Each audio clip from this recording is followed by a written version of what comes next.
Hi, my name is Rachel Bloom. This is my audience. Today we'll be talking about legalizing abortion in all states of America. Almost everybody in America knows at least one person who is pregnant. Can you imagine if this was something against their will? It'll really drain them emotionally and physically, and maybe even yourself, depending if it's your mother, cousin, sister, whatever.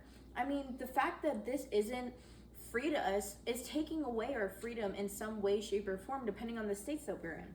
This is ultimately a natural process in a woman's life. To take this away is to really oppress us, and it causes a strain in mental and physical health ultimately, and it can impact people. It's not just laws and politics, it's about morality, and we need to spread awareness on it.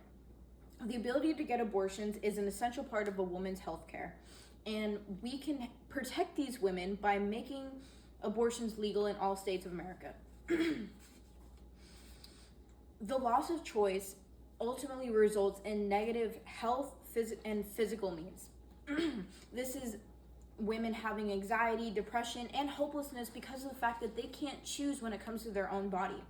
The women who weren't raised in good households that have to raise a kid that they don't even want, ultimately, this leads to many negative effects. In 29 studies, there's an 83% relation in the mother's childhood and how they raise their kid. 1,994 mothers in Canada who were abused ended up abusing their children.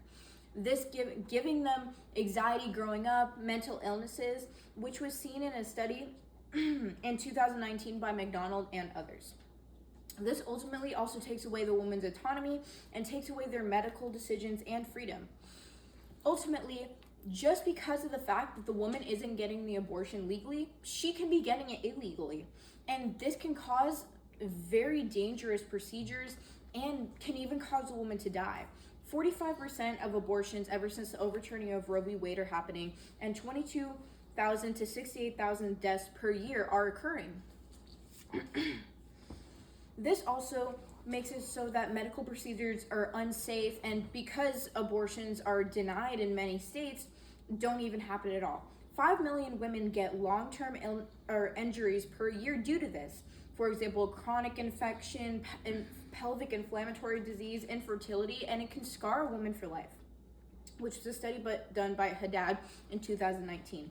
This is also a strain on healthcare, considering the women who get miscarriages, because many doctors are scared of prosecution due to this fear of abortions and everything including.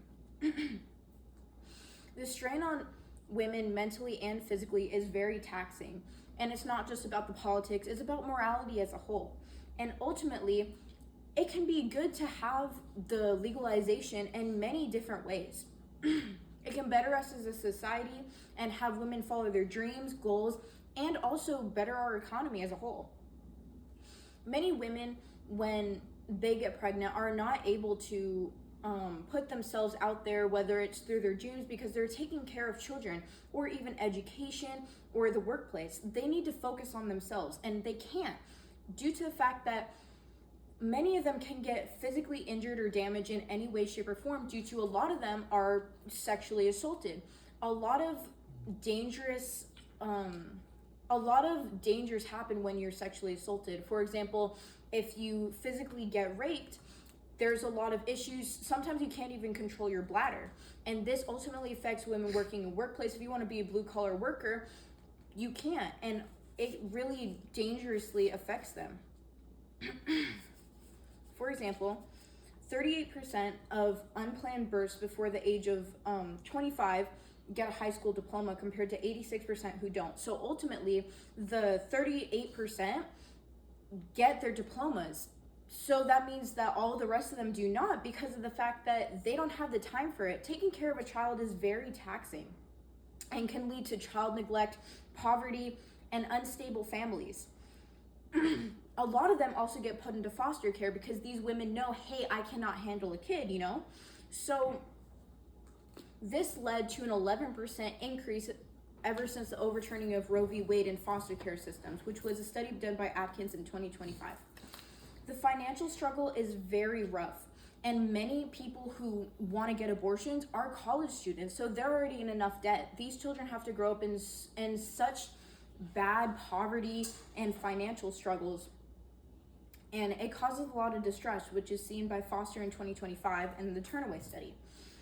Women's health, opportunities, stability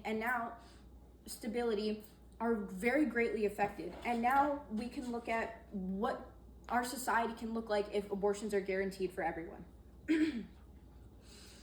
Picture there is a woman in every state in the US, and they're able to decide on their bodies without anybody telling them otherwise. This would cause a lot of relief on them and others. I mean, this can also better our economy due to the workplace and them being able to work and ultimately having a very good effect on their education, becoming lawyers, doctors, and who knows, they can be whoever they want to, but taking care of these children can be very taxing. They can learn how to plan financially and complete their long-term goals as a whole.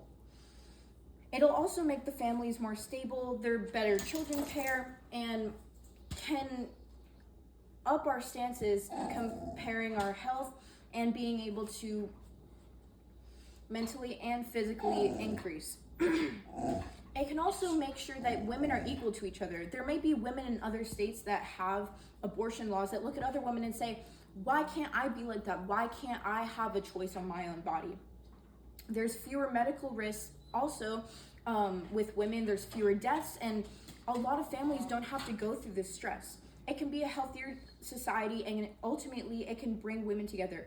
As a whole, this really increases the freedom, equality, dignity, and the futures of women and society.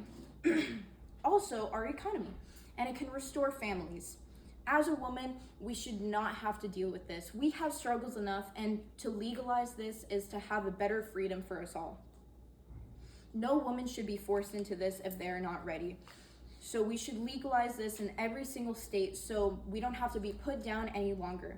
And ultimately, women thriving should not be a threat to anyone in any way, shape, or form. Women thriving can be a very good effect on everybody, and there's no reason for it not to. It can be a better life and society for everyone as a whole. This is my audience.